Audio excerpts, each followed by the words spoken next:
Moi, j'ai été diplômé en 2001. Tout le monde était d'accord, dit ah non, on n'embauche plus.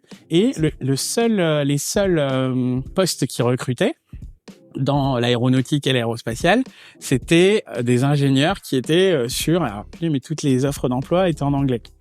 Et donc en anglais, rocket, fusée, et missile, c'est le même mot. Et donc du coup, moi j'étais persuadé de postuler pour faire envoyer des satellites dans le... Et en fait, pas du tout. En fait, ce qu'ils cherchaient, c'était des lanceurs, en fait, des ingénieurs qui fabriquent des missiles. Je dis, je ne peux pas expliquer ça à ma mère, j'abandonne.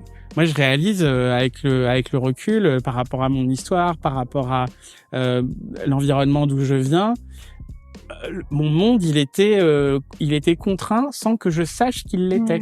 Et j'imaginais des choses, je n'imaginais pas des choses qui étaient pour autant très largement, quand je regarde avec le recul, dans le champ du possible. Donc je pense que le plus tôt on libère cette énergie, le plus tôt on rend les gens heureux, quoi. Bienvenue sur le Sens au carré, le podcast produit par Awake qui inspire les jeunes de tous les âges dans la quête de sens. Les invités partagent leurs expériences, tips et questionnements autour du sens et de leurs actions. Je m'appelle Lucie et ce qui donne du sens à ma vie, c'est de partager les choses qui me passionnent, avec toujours une pointe d'humour. À l'origine, je suis ingénieure en informatique et comédienne. Deux choses tellement éloignées mais qui font de moi une sorte de sportive de haut niveau dans la quête de sens. Aujourd'hui, je suis responsable digital chez Awake, une entreprise qui conçoit et anime des ateliers de connaissance de soi et qui a pour mission de permettre à chaque jeune de mieux se connaître pour libérer son potentiel et trouver sa voie. Allez, c'est parti pour l'épisode. En 2023, 83% des jeunes déclarent s'inquiéter ou avoir été inquiets en réfléchissant à leur orientation, selon un sondage l'étudiant et BVA. Plutôt normal d'avoir des craintes sur un sujet dont on ignore si ce sera le meilleur choix. Et qu'est-ce qui se passe si je me trompe finalement ? Depuis que je suis awakeuse, je touche vraiment cette anxiété du doigt et mon métier, c'est aussi de permettre aux jeunes d'apprendre des outils pour prendre confiance en eux, peu importe le choix qu'ils ont fait ou qu'ils vont faire. Aujourd'hui, j'ai le plaisir d'accueillir Michael, entrepreneur et bon vivant, qui a décidé de se faire confiance pour saisir les opportunités de la vie avec enthousiasme. Il vous racontera son parcours à la rencontre des chemins, son entrée sur le marché du travail un peu tourmentée en 2001, jusqu'à dernièrement la création d'une école pour former les managers de proximité. On parle ensemble de développement personnel, de ChatGPT, des métiers de demain, bref, du futur. Je vous laisse écouter cet épisode qui, j'espère, vous donnera l'envie de saisir les opportunités à venir avec autant de joie que Michael. Bonne écoute. Bonjour Michael. Bonjour Lucie. Ravi de t'avoir sur le podcast. Eh bien, pas autant que moi. Je suis surenthousiaste d'être ici. Trop bien. Merci. Est-ce que tu pourrais te présenter en quelques mots pour les personnes qui nous écoutent, de la façon, je dirais, qui te fait plaisir? Très bien. Alors, je m'appelle Michael, j'ai 44 ans, je suis marié, j'ai 2 enfants. J'aime beaucoup la gastronomie française, le vin, l'Olympique Lyonnais et connecter avec des gens. Je ris beaucoup, c'est l'histoire de ma vie et je pense qu'une journée perdue, c'est une journée où on a Paris. Voilà. Il faut que je te rejoins à 100% sur ça. Il faut savoir que l'une des choses où je me suis dit, ok, il me faut Michael sur les podcasts, c'est quand j'ai vu le sourire que tu avais sur les posts que tu fais sur LinkedIn. Et je me suis dit, on peut pas autant sourire si on n'est pas guidé par la joie. Absolument. Tout le temps. Et je pense qu'il y a quelque chose. Il y a une question que j'aime beaucoup poser pour se lancer. C'est, qu'est-ce que c'est ton dernier kiff? Mon dernier kiff, c'est une découverte d'un vin, que je ne connaissais pas du tout. Voilà, un assemblage qui m'était inconnu, étranger, et que j'ai adoré. Voilà. Et ça, c'était un kiff parce que le vin, parce que la découverte, parce que l'amitié. Parce que la gastronomie. Ouais. Ok, trop Voilà. bien. Et toi? Moi, mon dernier kiff, c'était ce matin, j'avais prévu de devoir aller dans une animation. Et je m'étais dit, ok, je prends une demi-heure d'avance, en ayant fait le deuil que j'aurais cette demi-heure d'avance. Okay. Et en fait, je suis arrivée sur l'endroit pile une demi-heure avant de commencer. Et donc, je savais que j'aurais le temps de prendre un café, que j'aurais le temps de m'installer tranquillement. Et pour une fois, de ne pas avoir une demi-heure de retard sur ma vie, c'était un kiff énorme de me dire, regardez, je suis là. Et avant vous. Je suis en maîtrise. Ah, c'est incroyable. Ouais, top. Comment aujourd'hui tu regardes ton parcours et comment est-ce que justement tu arrives à lui donner du sens? J'avais fait un deal avec ma mère à l'époque qui était... On a fait plusieurs deals. Premier deal, c'était que j'étais persuadé d'être un super joueur de foot. Donc j'étais, pendant mes années de collège, à un centre de formation. Donc la piste normale, c'était d'être footballeur professionnel. En tout cas, c'était ça que je croyais à fond. Je pensais être raisonnablement le meilleur joueur de foot que je connaissais. Ok. Et je pensais que c'était suffisant pour réussir. Ma mère était beaucoup plus lucide que moi. Ouais. Et du coup, elle m'a dit, oui, voyons voir.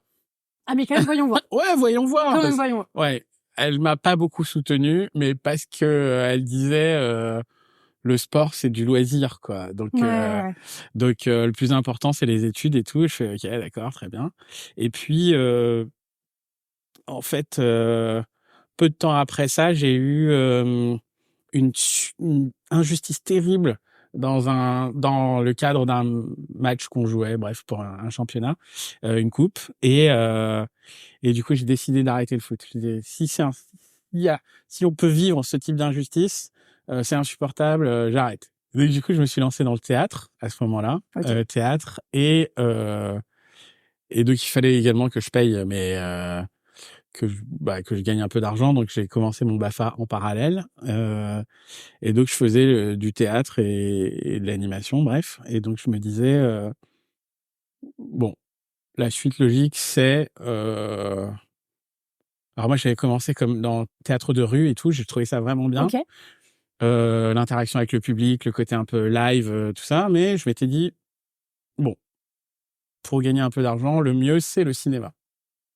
Donc me voilà dans une alors j'étais loin du monde loin, très très loin de ce monde-là, et du coup avec des idées reçues un peu déconnectées de la réalité. Mais c'est pas grave, je croyais très très très fort à mon rêve. Et donc je dis à ma mère, je suis le meilleur acteur que je connaisse. Ok, donc là, t'es passé du football Voilà, c'est ça. à Et elle me dit, écoute, bon, assieds-toi, on va faire un deal.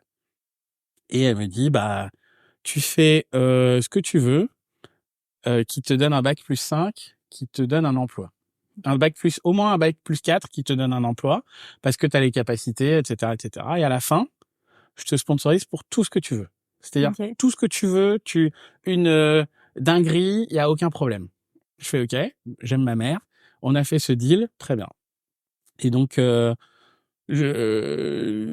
truc s'est passé, prépa, tout le monde va en prépa, c'est bien, ça a l'air de, à chaque fois que je le disais, maths sup, tout, ah ouais, wow, génial, très bien. Donc du coup, on y va, quoi.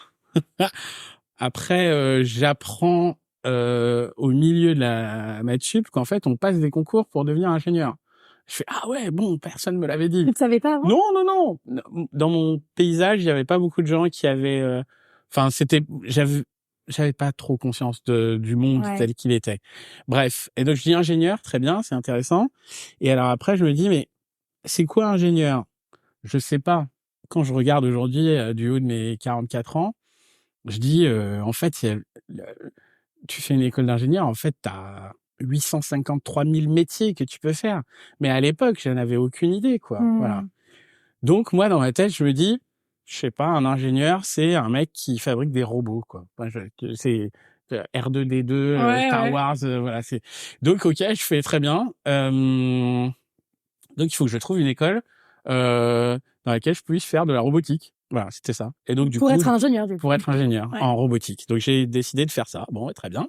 Et puis, en chemin, en fait, j'étais dans une école dans laquelle on avait des crédits, bref, qui permettaient d'aller de valider un certain nombre de choses, et j'étais en avance sur mon Quota de crédit. ouais, sur mon Ouais. quota de crédit. Et donc du coup, j'ai eu la possibilité de faire un deuxième diplôme d'ingénieur. Je me suis dit, ah, trop bien, qu'est-ce que je vais faire?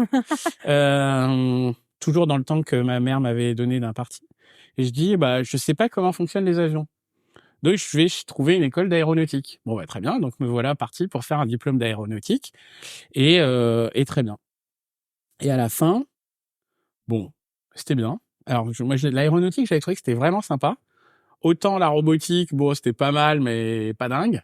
Mais l'aéronautique, c'était un peu la filière, tu sais, les ingénieurs dans la catégorie des ingénieurs, les ingénieurs aéronautiques, en tout cas à l'époque, au moment où j'ai été diplômé, c'était ceux qui étaient un peu les plus, il y a plus d'aura, quoi, les plus classes et tout. Et je fais, ouais, pas mal. Bon, moi, j'ai été diplômé en 2001. En fait, en 2001, il se passe un petit truc un peu léger qui va avoir un impact sur l'industrie aéronautique. C'est fou parce que je me suis pas rendu compte que... Bah ouais, mais non, tu le dis, c'est évident. C'est évident que, ouais, quand t'es diplômé en 2001 dans ce secteur, j'ai jamais capté. Ouais. Alors c'était très très drôle parce que du coup, rien à voir, quoi. Pour moi, c'était illogique. C'est-à-dire que, ok, Oussama Ben Laden envoie les avions dans le World Trade Center. Quelle est la logique entre ça et l'industrie aéronautique paralysée pendant 1 an? Les avions. Voilà.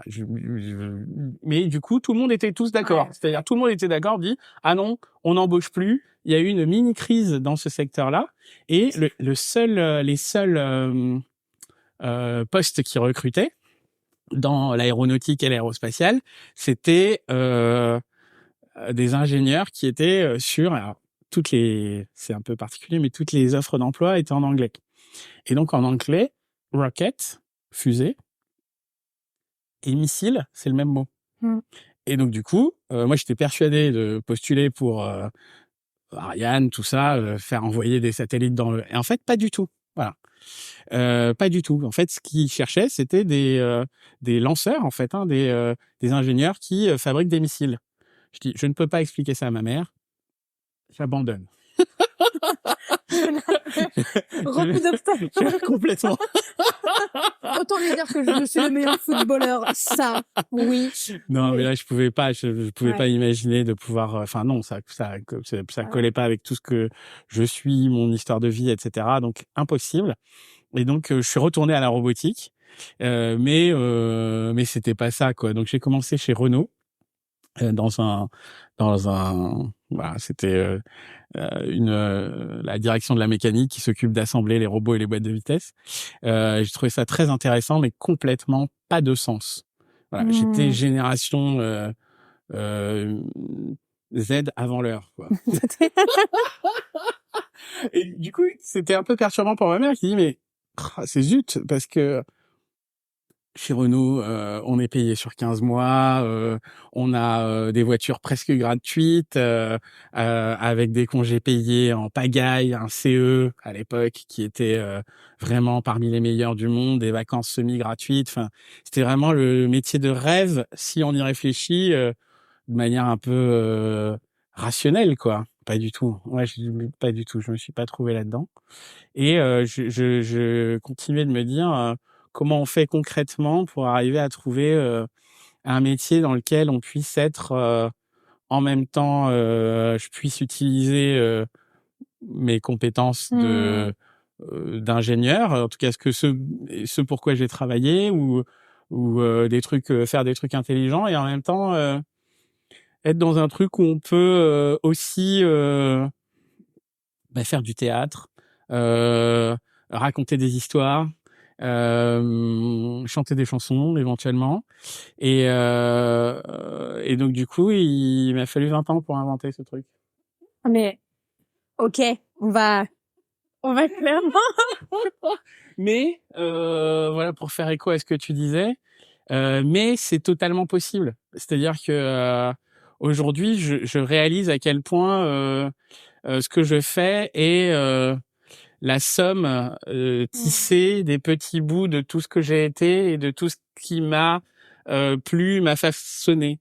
Donc voilà, aujourd'hui je trouve, et j'en avais aucune conscience, mais j'en avais strictement aucune conscience à 18 ans, au moment où tu dois faire les choix.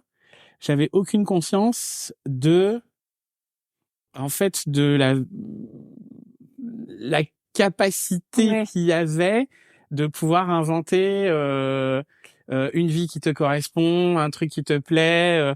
Et je pense que dans ce que vous faites, moi j'ai adoré le projet parce que l'idée de révéler le potentiel, de mon point de vue, c'est quelque chose de surenthousiasmant, en particulier pour ceux qui ont des empêchements puis qui le savent pas.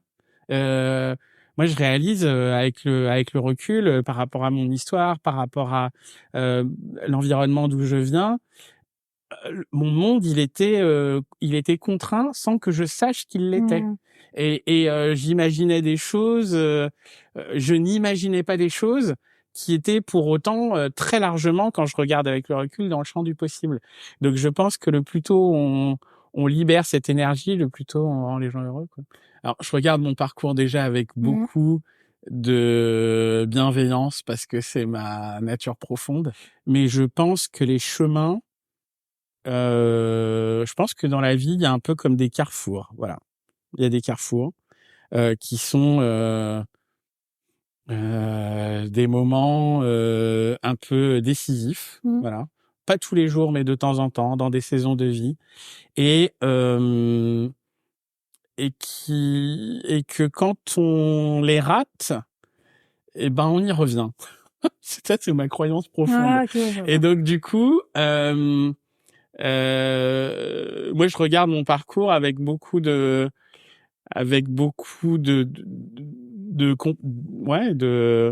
bienveillance, en me disant que le chemin tel qu'il est, il est chouette, il est riche, il est précieux, de décisions, de rencontres, de chances, obtenues et de chances saisies. Voilà. Quand tu prends la décision de dire ok, alors là, je suis en train de potentiellement postuler ou être travailler dans le domaine des armes, tout ça, à quel moment t'as ce déclic de dire oulala, là, je commence à m'éloigner bien loin de moi là. Comment ça te vient, ça? Alors, je vais répondre à ta question en 2 parties. Ok. La première fois, ça vient quand j'ai compris que rocket, ça voulait dire missile. Pour moi, c'était très évident. C'est-à-dire, j'ai dit waouh. Ok. Jamais. Okay. Rien, nada, c'est sûr et certain. C'est impossible. Okay. Voilà. Donc ça, c'était le premier, j'allais dire le premier choix qui était un choix très exclusif, quoi. C'est-à-dire, ce sera pas ça, donc c'est qu'est-ce qui reste. Et du coup, donc j'avais dans mon parcours d'un côté ingénieur en aéronautique, de l'autre côté ingénieur en robotique. Donc je me suis dit bon bah ok, la robotique. Et à l'époque, début des années 2000, l'automobile plein boom. Ouais. Donc du coup facile de pouvoir être embauché. Okay. Je pense le vrai déclic, c'est quand j'ai compris que rester chez Renault n'était pas ce qui allait me donner de l'énergie. Et là, pour le coup, ça a été un premier choix, je pense, qui était un choix déterminant, où je me suis dit, je peux faire des choix non contraints. Voilà.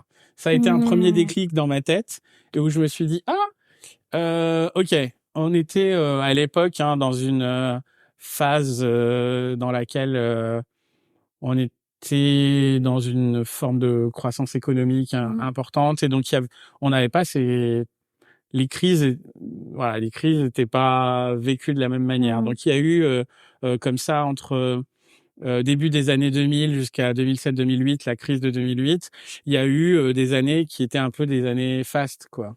Et donc du coup, moi j'ai été diplômé à ce moment-là, et j'ai eu la possibilité de pouvoir me dire bon bah ok, je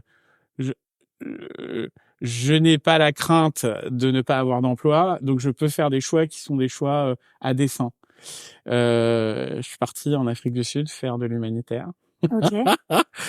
Juste après mon séjour chez Renault, parce que j'avais mon meilleur ami qui était là-bas, qui m'a dit voilà, il se passe des choses assez enthousiasmantes, viens, faut qu'on les vive ensemble. Ce que j'ai fait, et ça a été un voyage qui m'a beaucoup chamboulé personnellement, et qui m'a donné la possibilité aussi de mettre en perspective mon histoire de vie et d'être au service concret d'autres. Voilà. Et je pense en tout cas, moi, je sais pas il faut rester modeste. C'est dans mon chemin de vie, ça a été un des déclics qui m'a permis de pouvoir se rapprocher encore plus proche de ce que je suis. C'est-à-dire que c'est en étant ouvert vers l'autre que je me suis retrouvé moi-même, voilà, et connecté vers moi. Ce qui rejoint, sûrement pas par hasard que, comme tu disais, c'est pas par hasard, mais tu disais que t'avais été animateur. Ouais. Lorsque t'as monté ta première boîte, du coup, c'était dans ce sens de la transmission? Totalement. Ah ouais? Alors c'est quoi la genèse de ce projet? Waouh, génial, très bonne question. Donc je fais mon projet de fin d'études chez Renault. À la suite de ça, je pars en Afrique du Sud. Et puis pendant que je suis en Afrique du Sud, je reçois je lis une annonce qui m'interpelle d'une entreprise qui dit bah écoutez, on a un training programme, je savais pas du tout ce que c'était, mais pendant 2 ans, vous êtes un consultant interne dans plein de filiales en Europe, et puis à la fin des 2 ans, vous avez un poste de manager à un endroit que vous aurez choisi. C'est ce qu'on appelle, je crois, les graduate programmes. Graduate programme, exactement. Et donc du coup, waouh, personne m'avait parlé de ça. Je dis trop bien, je vais pouvoir voyager et apprendre des choses. Parce que moi, c'est un driver chez moi, d'apprendre des choses, de la curiosité. À la suite de ça, j'étais en charge de former un certain nombre des distributeurs qu'on avait. Et donc j'étais formé par le siège pour créer une école de formation en fait en France. Sur ce thème-là particulier qui était de la formation à la vente. Et là, tout à coup, ça faisait la connexion avec quand on est formateur, on est animateur de transmission de compétences. Donc voilà, ça connecte avec l'idée du BAFA. Et à un moment donné, l'entreprise dit en fait cette entité là, cette école, on veut plus l'avoir directement connectée à nous, on va la sous-traiter à une entreprise qui fait vraiment de la formation, parce que nous on est sous-traitant automobile, mais on n'est pas école de formation. Donc je dis hop, je discute avec mon chef, je dis ça m'intéresse beaucoup, est-ce que je peux reprendre cette activité? Il me dit bah écoute, pourquoi pas, on regarde, et donc on organise un 80%, et moi je crée ma boîte à ce moment-là, et en me disant bah ce client-là sera mon premier client. Et donc on a vécu des jours très heureux jusqu'à la crise de 2008. C'est fou parce que une entreprise comme ça avant 2008, c'était hyper novateur en fait. Je suis pas sûr, mais en tout cas, je sais pas, mais en tout cas, tout était possible. C'est-à-dire qu'à l'époque, on vivait vraiment comme des nababs. Enfin voilà. Et donc du coup, je vois ce truc. Donc on avait des bureaux là à côté du centre-ville, avec des grands écrans qui passaient BFM Business en continu. Et donc je vois à un moment donné, je me souviens très bien, 15 septembre 2008, les mecs de Lehman Brothers avec leur carton qui sortent du building, et tout le monde pleure. Je me dis, le truc a l'air sérieux, mais en même temps, ça va, c'est aux États-Unis, ça viendra jamais jusqu'ici. Le truc des subprimes, merci beaucoup. Bon, et en fait, j'ai manqué de vigilance, hein, clairement. J'ai manqué de flair. Et du coup, la crise est arrivée en France. Donc on travaillait dans l'automobile et dans l'immobilier beaucoup à l'époque. L'immobilier, ça a été une catastrophe absolue. Une vraie catastrophe. Oui. Et du coup, c'était terrible. Donc les gens avec qui on avait nos contrats se faisaient virer. Donc du coup, les contrats devenaient caducs et tout. Enfin, c'était vraiment pas possible. Oui, et puis en plus, et tout le monde était dans une crise de confiance on attend que ça se passe. Donc naturellement, dans des cas comme ça, ce sur quoi on va squeezer les budgets, ça va être plutôt sur la prestation, quoi. Donc tous ces sujets-là. Et à l'époque, en 2008, on n'avait pas ce qu'on a pu vivre là au moment du Covid, c'est-à-dire que toutes les mesures de soutien de l'État, etc., elles n'existaient pas encore à l'époque. Donc il y a eu, ça a été vraiment très sauvage. Pendant 1 an, j'ai pleuré tous les soirs.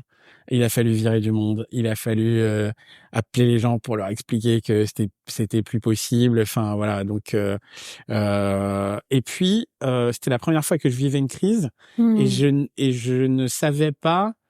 Ça va passer. Quelqu'un va se rendre compte à un moment donné que c'était juste une crise de confiance. Donc ça va passer. Cette période-là avec le recul, parce que dans le moment, dans le nœud du cyclone, on se rend pas bien compte.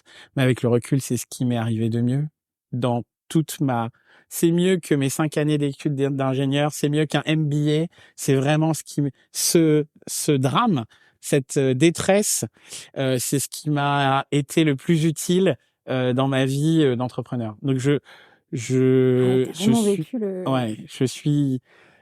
avec le recul, je suis surenthousiaste que ça me soit arrivé et que ça me soit arrivé tôt. Parce que ça permet de... T'avais quel âge à ce moment-là? J'avais 2008, j'avais 28 ans. Voilà. Et ça fait tôt.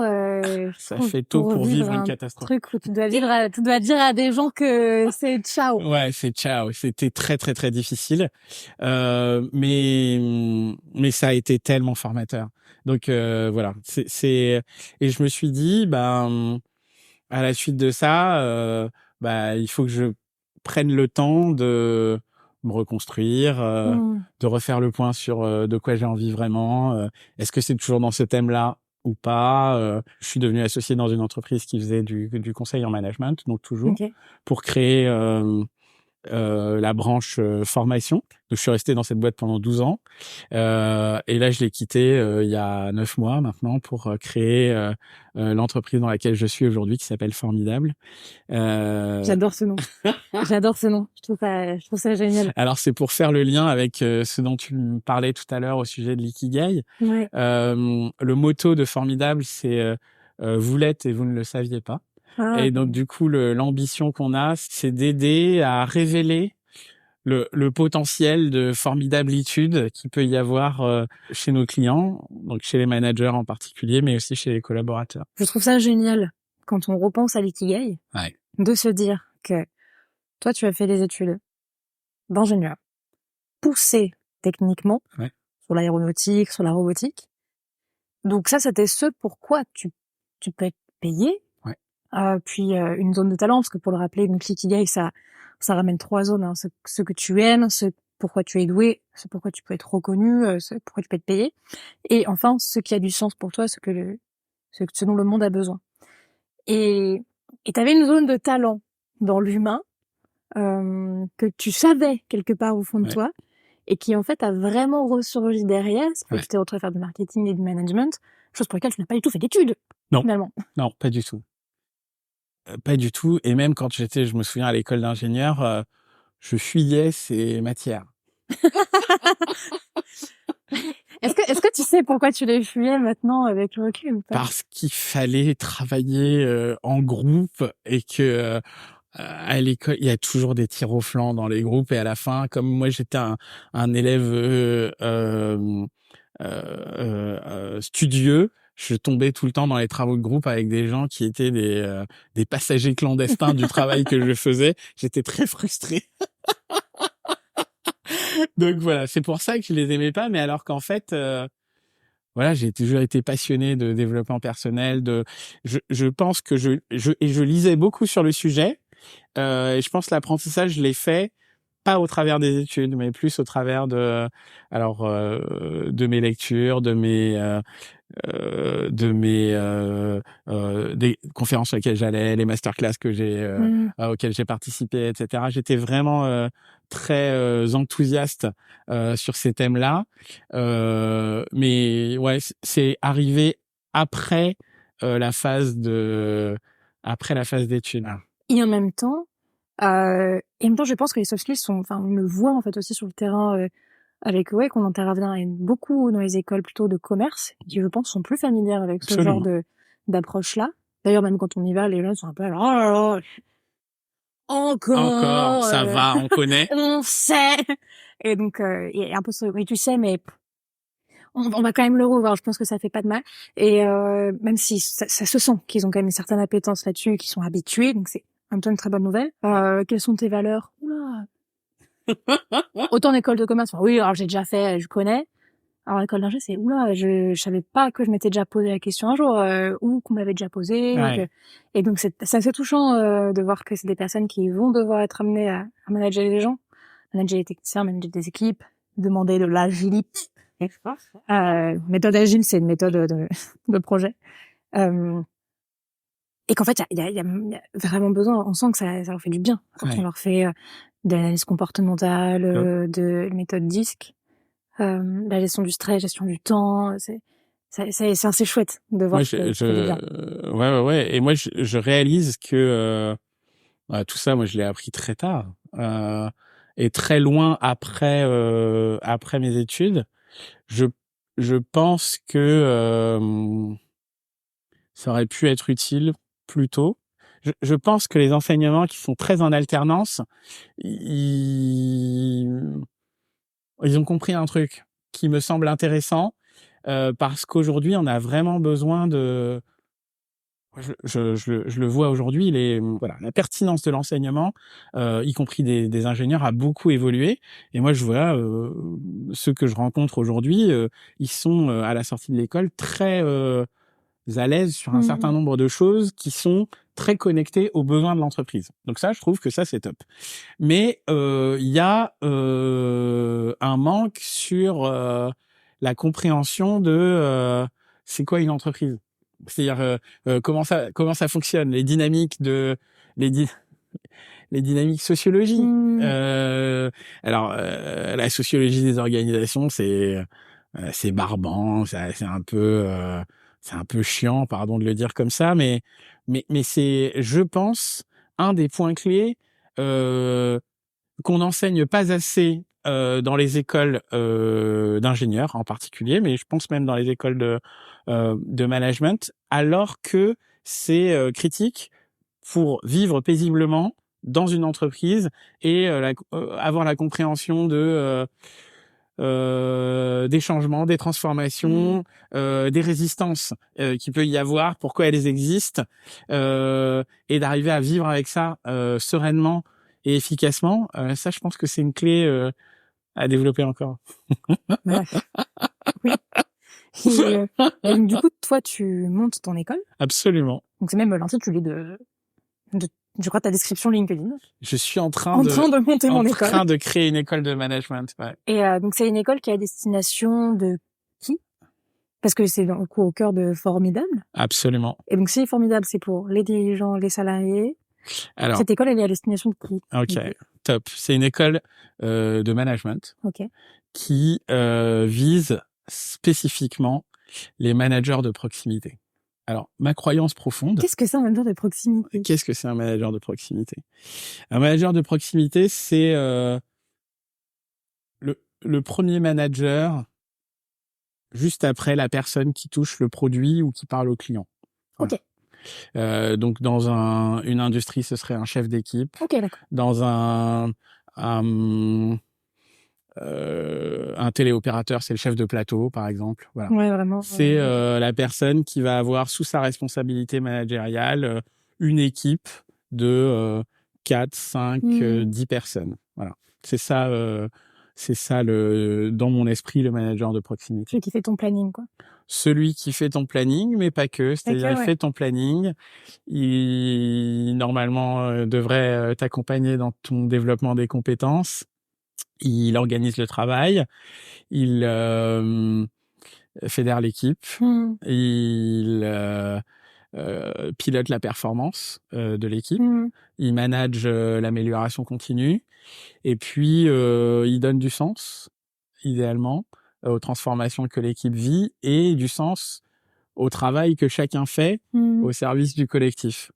Et quand on dit ça, en fait, c'est un métier vachement dur. C'est un métier sous-coté. Voilà. Oui. Et puis surtout, je pense que c'est un métier qui n'est pas forcément une évidence. Non. C'est pas parce que tu as passé 5 ans à un poste que l'évolution naturelle. Alors, dans l'idéal, oui, l'évolution naturelle, ça serait d'être manager. Mais je pense que tout le monde n'est pas forcément ni fait par motivation, ni n'a l'envie de devenir manager de proximité. Alors, c'est totalement juste ce que tu dis, et c'est même plus dramatique que ça. C'est-à-dire que aujourd'hui, plus grand monde n'a envie de devenir manager de proximité. Ce qui s'est passé. Comment tu le vois ça?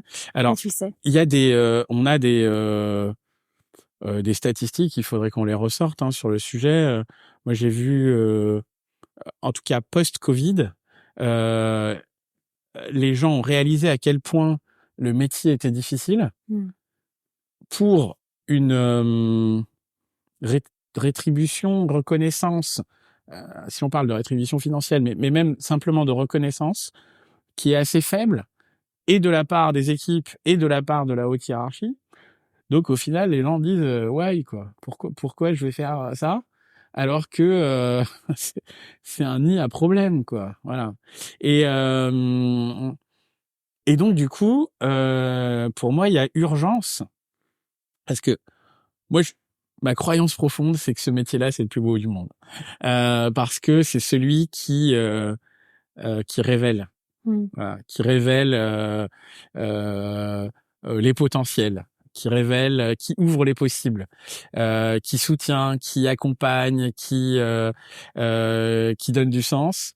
Et donc à ce titre-là, il faudrait que ces personnes-là, elles puissent être accompagnées pour, dans un premier temps, enthousiasmer le métier, pour que elles aient du plaisir, ces personnes-là, à le faire, ce métier, et puis qu'elles puissent le faire de manière sereine et en même temps enthousiaste, quoi, et efficace. Et pour ça, qu'elles puissent avoir les ressources personnelles, mais aussi les ressources en termes de temps pour pouvoir le faire correctement. Il existe des MBA qui sont faits pour les cadres dirigeants, voilà, avec un enseignement de très grande qualité et une ouverture d'esprit, de la perspective, etc. Et je trouve que dans le paysage dans lequel j'évolue, il n'y a pas encore d'équivalent de MBA, mais pour les managers de proximité, qui délivrent aussi un enseignement de super qualité et qui rendent les gens enthousiastes de faire le métier, qui soit très disponible. En tout cas, l'offre n'est pas pléthorique sur ce sujet-là. C'est pour ça que... alors, non, c'est pas pour ça, c'est parce que ça me touche au fond et que je trouve que ça vient chercher dans tes valeurs et dans tes motivations. Ouais, parce que je trouve que pour la plupart des managers de proximité que je croise, en particulier dans l'industrie, c'est des gens qui font ce métier-là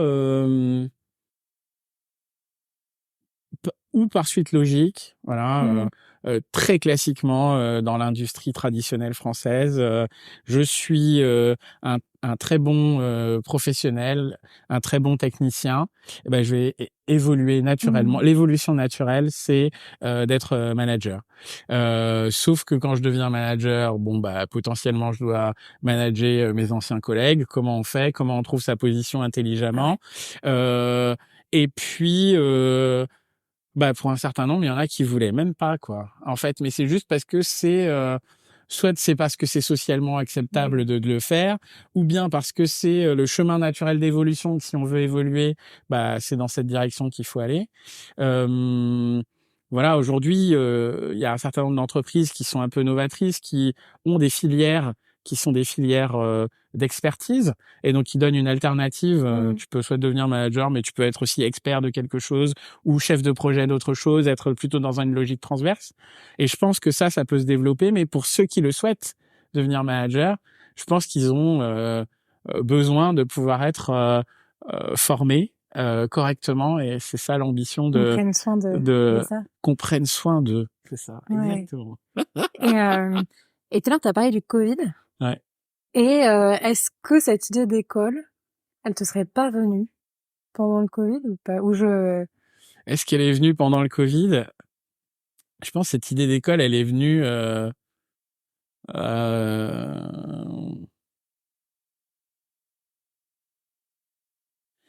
elle vient de très loin. Ok. Non, mais dans mais le elle sens, a pris son temps pour arriver. Elle a pris son temps pour arriver, Okay. c'est vrai, c'est amusant. J'ai une de mes amies qui me posait la question, mais du coup, ça fait combien de temps que tu travailles sur le sujet? J'ai l'impression que c'est toute ma vie, quoi. C'est comme si c'est l'œuvre. Faut rester modeste, hein, parce on sait pas de quoi l'avenir est fait, mais en tout cas, le désir de cette école, il a été designé, tissé pendant toutes ces années, quoi, tricoté pendant toutes ces années. Je pense que le Covid a un effet d'accélérateur. Il a eu un effet d'accélérateur sur le monde pour accélérer des tendances qu'on connaissait déjà, mais qui sont devenues vraiment criantes, quoi. Voilà.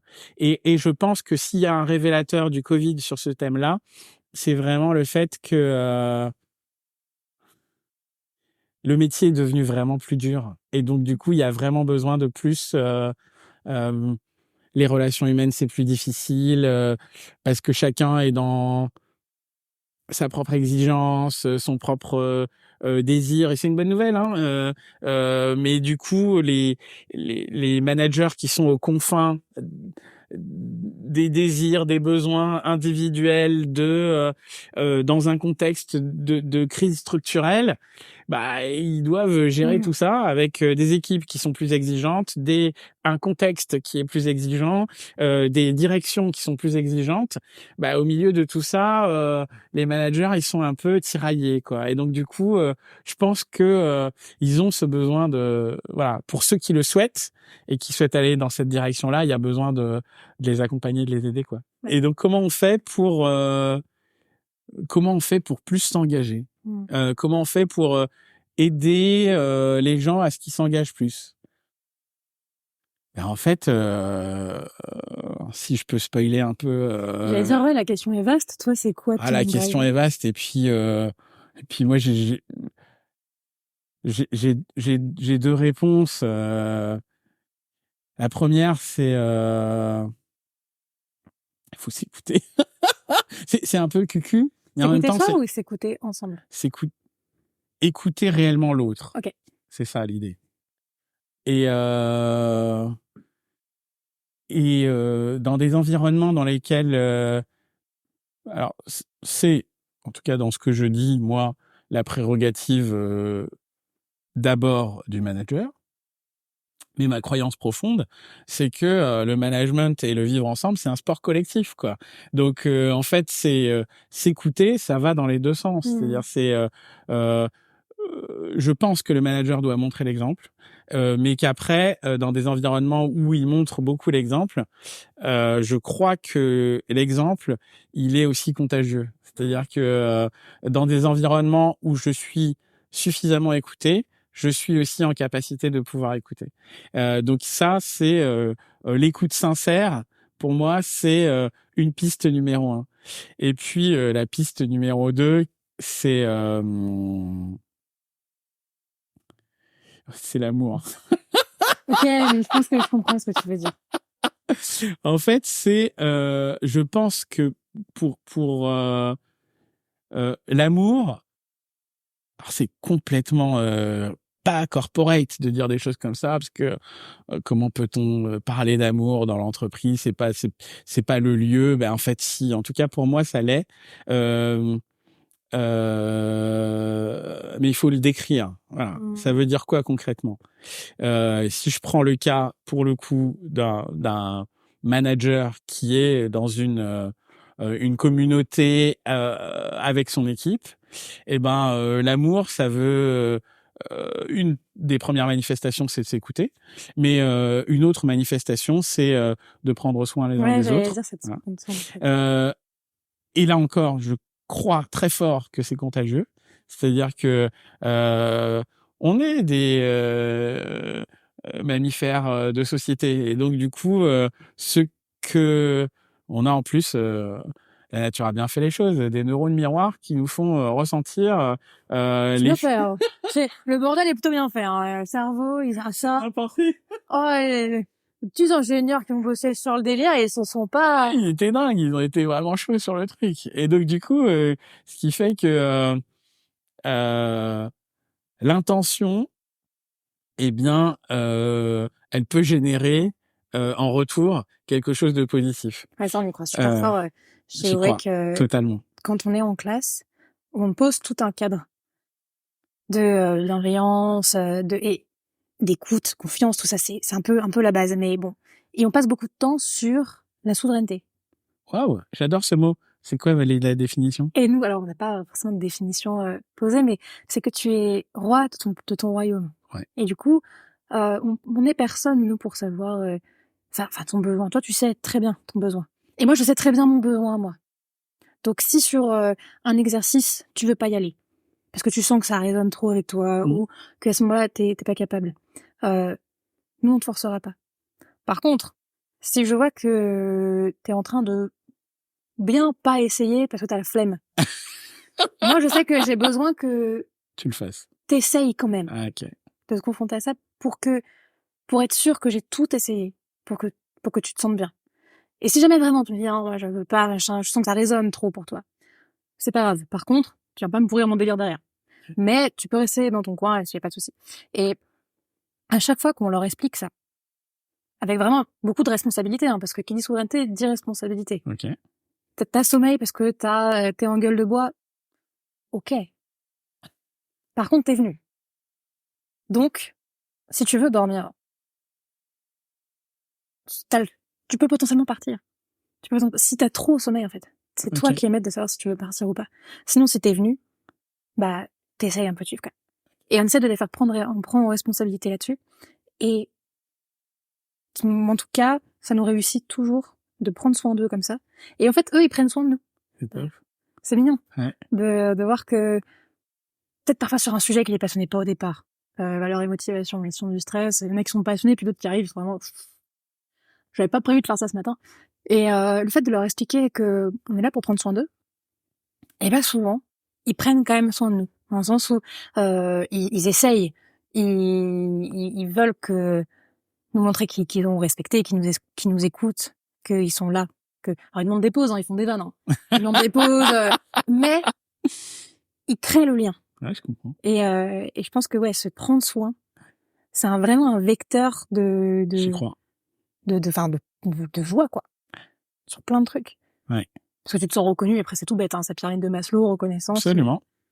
Maslow, le modèle est toujours puissant. C'est-à-dire que même aujourd'hui encore, alors il y a eu des variantes qui ont été créées depuis. Oui, fort heureusement. Enfin, heureusement mais le modèle sur les besoins et la manière dont on peut évoluer au travers de la pyramide, pour moi, il reste encore très puissant. Hein. Il y a des disciples, parfois un peu dissidents, qui ont inventé des modèles un peu annexes. Notamment un monsieur très sympa qui s'appelle Herzberg, qui a écrit sur la motivation. Et puis récemment aussi un autre bonhomme qui s'appelle Richard Barrett, qui a aussi créé une pyramide, mais en forme de diabolo, qui est J'adore la connaissance de soi, ça rend des paquets de pâtes. Il y en a plein, ils arrivent tous au même but, mais t'as toujours ton préféré.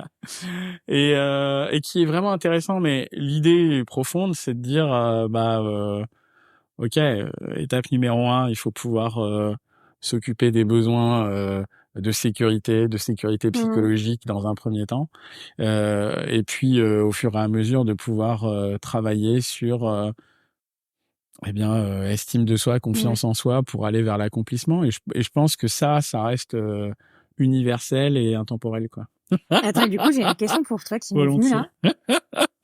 Qu'est-ce que tu penses de ChatGPT, dans le sens où donc on fait de la formation de prof aussi, et j'ai une prof qui, pendant que je l'ai formée sur l'IA et la pédagogie, m'a dit mais de toute façon, ChatGPT, intelligence artificielle, ça va remplacer énormément de métiers. Sur le sujet du management de proximité, toi, est-ce que c'est un truc qui te fait peur, l'intelligence artificielle? Est-ce que c'est un sujet qui est excitant? Comment tu te sens toi par rapport à ça? Moi, je pense que c'est globalement les intelligences artificielles génératives, elles sont en train de changer profondément le monde du travail et le monde tout court. Je pense qu'on vit une transformation qui est semblable à celle qu'Internet a apportée. Ouais, je pense vraiment. Tu l'utilises, toi? Je l'utilise en formation. Ok, trop cool. Et je pense que de la lecture, de l'intelligence, de la culture, plus ChatGPT, ça rajoute une valeur ajoutée supplémentaire pour mes apprenants. Ça, j'en suis convaincu. Et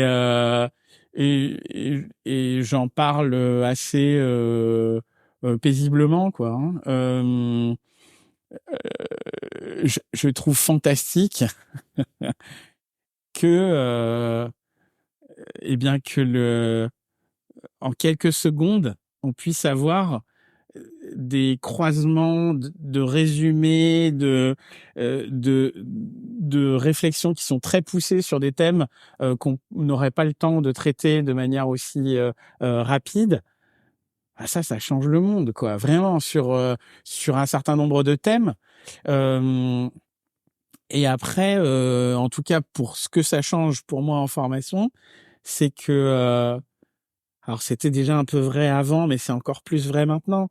C'est que le savoir devient accessible de manière très rapide. Et ChatGPT dans ton téléphone, en fait, tu peux lui poser une question de la même manière que tu posais des questions un peu loufoques à Siri ou à OK Google. Moi aujourd'hui, mais que ça allait lancer le. Mais alors qu'il marche plus, mais le vieux réflexe de non. Mon fils, voilà, moi, ça fait un peu vieux schnock de dire ça, mais aujourd'hui, il a n'importe quelle question, il dit OK Google, et à la fin, il a une réponse. Demain, il posera la question à ChatGPT pour avoir des réflexions un peu plus poussées. Moi, ce sur quoi ça me challenge, c'est que en fait, le moment qu'on est en train de passer en formation ne peut plus être un moment de transmission de compétences d'abord. C'est un moment d'expérience. J'allais dire la même chose. C'est un moment de transmission d'émotions. C'est un moment dans lequel on vit du lien. Quand on est en formation, en fait, on est en train de vivre quelque chose qui est, on doit vivre quelque chose d'expérientiel. Et le savoir, le savoir-être, le savoir-faire, il va se transmettre, mais de manière différente. Et donc moi, l'enjeu, c'est de faire en sorte que chaque moment de formation puisse être un moment le plus concentré possible en expérience. C'est ça et c'est ça que me force à faire, mais aussi que me permet ChatGPT. Mais ça me force à faire ça parce que globalement, un certain nombre de participants à mes formations s'il pose la question, alors moi tout récemment, tu en parlais tout à l'heure, voilà, j'ai fait une formation sur le management agile. Très bien. Bah ok. Il y a des gens qui font de l'acrogym en fait pour l'information. Grand écart. Non, pas vrai. Je pose la question à ChatGPT, c'est quoi le management agile? Bah en fait, je lui dis et en plus tu me le dis s'il te plaît que en 10 bullet points. Bah très bien. Bah il me le dit et ça lui a pris 4 secondes et demie. Très bien. J'ai pas besoin de raconter ça à la personne qui va venir en formation avec moi parce qu'elle peut faire le même boulot que moi j'ai fait parce qu'elle a le même la même appli que moi. En fait, la question c'est quoi le management agile pour moi? Ouais. C'est quoi le management agile? Comment il peut se vivre chez moi? C'est quoi que ça va changer dans mes modes de fonctionnement? Comment je peux m'entraîner pour être plus à l'aise? Et ça va être ça l'enjeu de la formation. Plus tant le savoir que la traduction de savoir en compétences utiles directement activables. En plus, dans une société où je veux pas faire le vieux con, mais où tout va de plus en plus vite, quoi. Et donc du coup, c'est une vraie réalité. Et donc il y a urgence et il y a exigence de la part du consommateur de la formation à être compétent plus rapidement. Bon bah du coup moi ça me contraint à revoir mes modèles pour quitter. Alors j'ai jamais trop cru au modèle traditionnel, mais en tout cas ça me challenge encore plus pour aller vers des modèles très expérientiels, très autour du jeu, JEU, et très autour du jeu, JE, parce que c'est quelle est la transformation pour moi, c'est ça l'enjeu. Ah mais c'est fou, c'est génial parce que tu dis des mots qui sont totalement en résonance, en résonance avec moi ma raison d'être, et puis tout ce qu'on fait chez OEX, c'est exactement, on parle d'une pédagogie expérientielle de connaissance de soi, donc c'est vraiment ça. Et tu me disais tout à l'heure, parce que j'étais toute stressée en arrivant parce que j'étais en retard du coup, et tu me disais mais moi j'ai peur de rien, j'ai juste peur que le ciel me tombe sur la tête. Et c'est un truc je t'ai dit, ça n'arrivera ni demain ni après-demain. Mais c'est quelque chose que t'as toujours eu, ce mindset, genre t'as été né comme ça, ou t'as eu un turning point où tu t'es dit bon ça sert à rien d'avoir peur, viens on est zen. Il y a 3 déclencheurs. Le premier c'est mon éducation. Voilà. Donc beaucoup ça vient pour le coup de ma mère qui est une fervente optimiste et qui dans sa vie a une vie de résilience et donc qui du coup imagine les possibles de résilience. Donc ça c'était je vais dire ça m'a façonné dans la manière dont j'ai été éduqué. Le deuxième truc qui m'a aidé, c'est quand j'étais jeune, j'avais une montre et le bracelet s'est cassé un jour et du coup j'ai perdu ma montre. Oui. Et depuis ce jour-là, j'ai fait le choix de ne plus jamais avoir de montre. Voilà. Ah ouais? Non. Oh, c'est radical. Et ça m'aide dans la connexion à l'instant présent. Voilà. Ok. Et t'arrives à ne pas être en retard? J'arrive à ne pas être en retard. On a des montres un peu partout. Mais en tout cas, elle est plus à mon poignet et je suis plus drivé par ça. Et ça, c'est arrivé très tôt dans ma vie. Et donc, du coup, ça m'a donné une autre dimension de connexion au moment qu'on vit. C'est-à-dire, je suis plus trop drivé par le temps et par le moment qu'on vit. C'est-à-dire, si le moment qu'on vit est essentiel, j'arrive à me dire que c'est plus important que autre chose, que le temps qui passe ou que voilà. Ça génère pas mal de difficultés avec ma femme, qui a une manière de penser le temps qui est fort différente de la mienne, mais je ne changerai pas. Voilà, je lui dis si elle m'écoute. Le troisième truc qui a changé, c'est l'expérience que je te racontais tout à l'heure d'avoir déposé le bilan avec ma boîte. Ma première boîte, en tout cas ma première boîte sérieuse.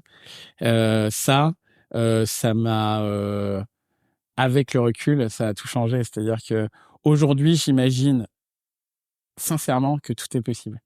C'est-à-dire que traduire un rêve dans une réalité, c'est possible. Être surendetté et s'en sortir, c'est possible. Euh, euh, euh, Quand j'étais plus jeune, j'avais écrit sur, sur sur un papier que je transportais avec moi dans mon portefeuille les rêves que j'avais en me disant quand je serai grand, voilà. Et je pense que je les ai tous réalisés, sauf un. Je voulais embrasser Beyoncé. Voilà. Et donc, mais c'est pas terminé. Beyoncé, Tu nous entends?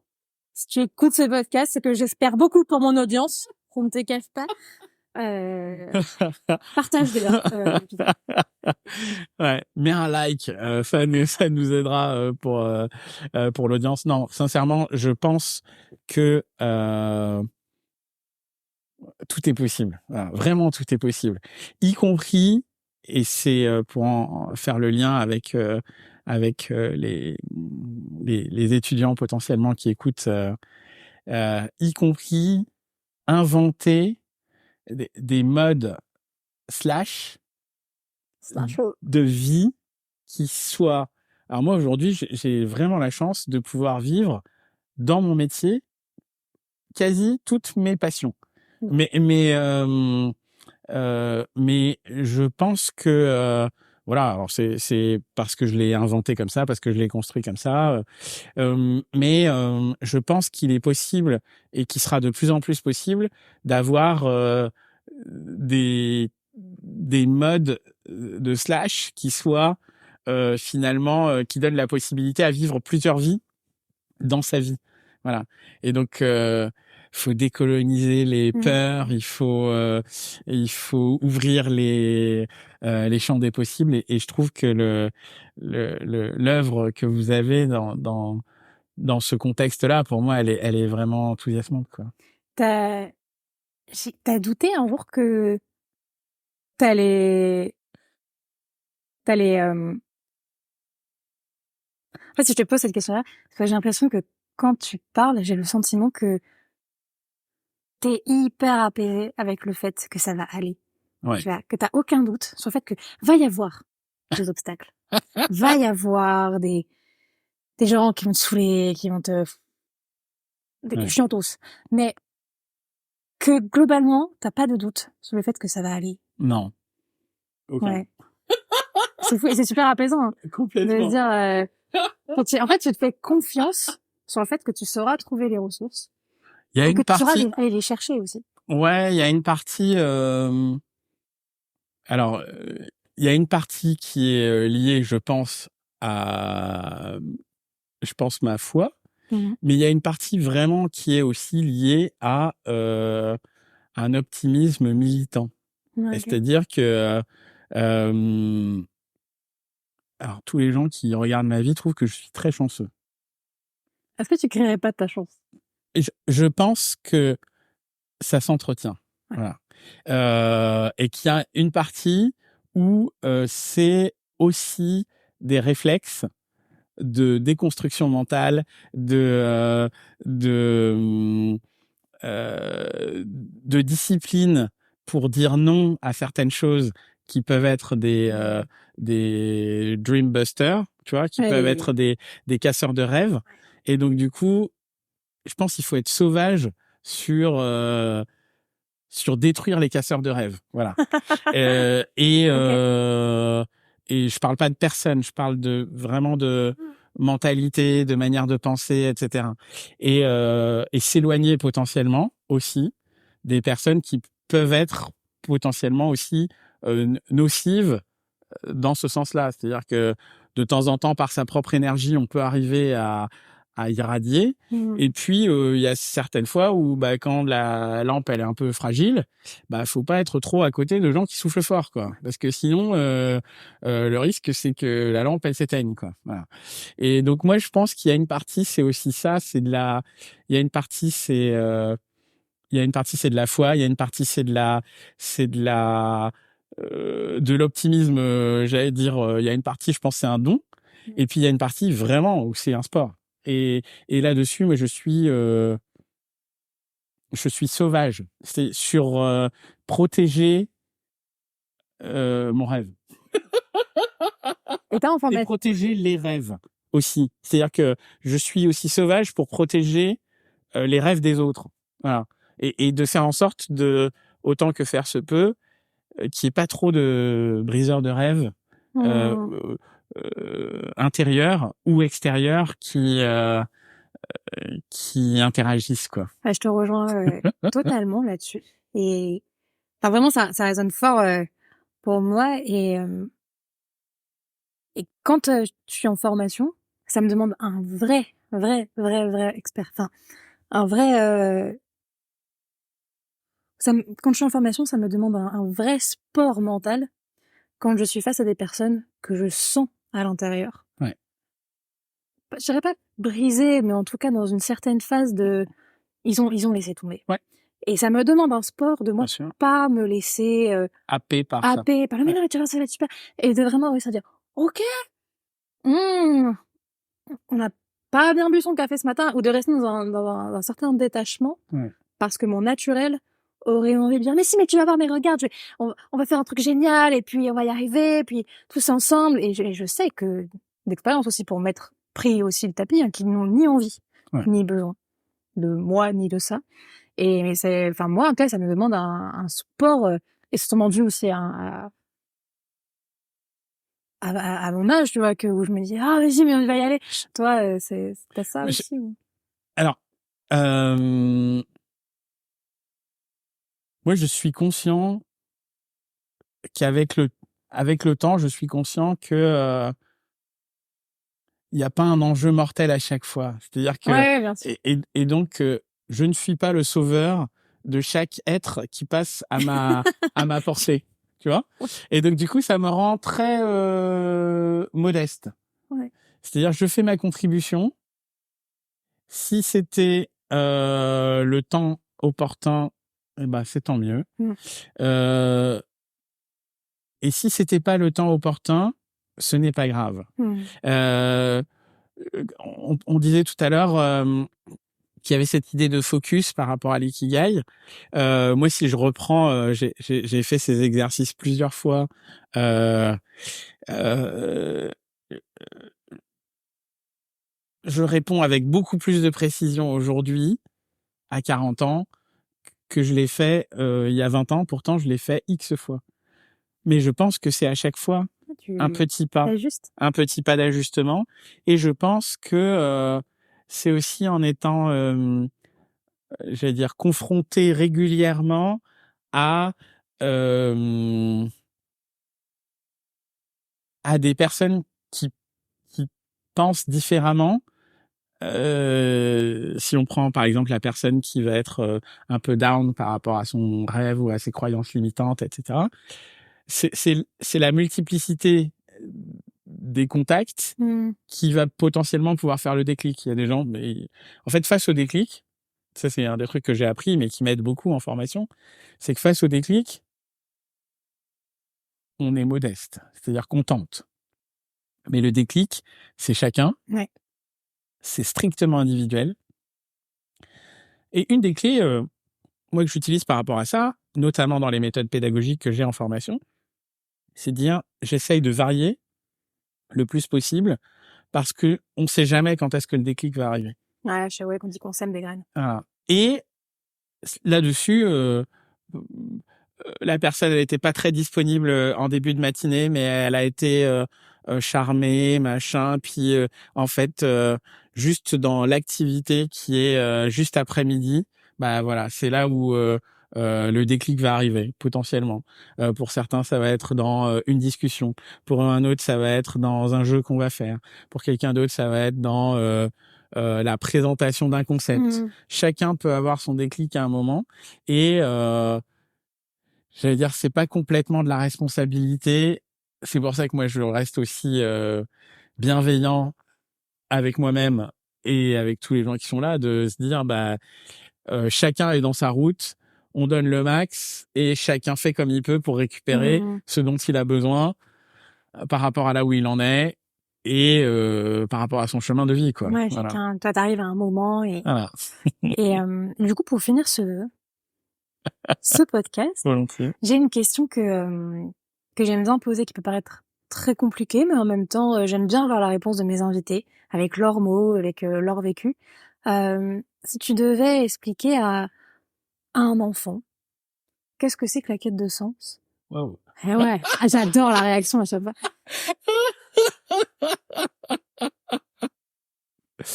Qu'est-ce que c'est que la quête de sens? Je commencerai par revenir, alors puisque c'était le thème du jour, à revenir à l'idée de la joie. C'est-à-dire, qu'est-ce qui te rend joyeux? Qu'est-ce qui se passe quand tu es joyeux? Et qu'est-ce que tu fais pour être joyeux? Voilà. Et pour moi, je pense que le sens, avec un petit s, donc le sens individuel, il est connecté à ce qui vibre pour nous, à ce qui est important pour soi et à ce dans lequel je trouve du plaisir, parce que je pense que tu vois l'alignement entre ce que je fais avec plaisir et ce qui fonctionne, ça procure de la joie. Ok. Voilà. Où est-ce qu'on peut te retrouver si les personnes qui nous écoutent, elles ont envie de... Le bon endroit, c'est sur LinkedIn. Okay. C'est là où il y a le plus de le réseau social qui est le plus investi. Donc sur ma page Mickaël Landu et également sur la page de l'entreprise Formidable qu'on peut retrouver. Eh ben, merci beaucoup pour cet échange qui était formidable. Avec plaisir. Merci à toi. À bientôt. À bientôt. Salut. Merci pour votre écoute et surtout d'être arrivé jusqu'à la fin de l'épisode. J'espère qu'il vous aura plu et qu'il vous inspirera à vous poser encore plus de questions. Si c'est le cas, n'hésitez pas à lui laisser une bonne note, c'est ce qui donnera de la force à ce podcast et à le partager autour de vous. N'hésitez pas non plus à nous dire en commentaire ou sur nos réseaux sociaux qui vous aimeriez écouter dans un prochain épisode. D'ici là, je vous souhaite une très belle journée et à très vite dans le sens au carré.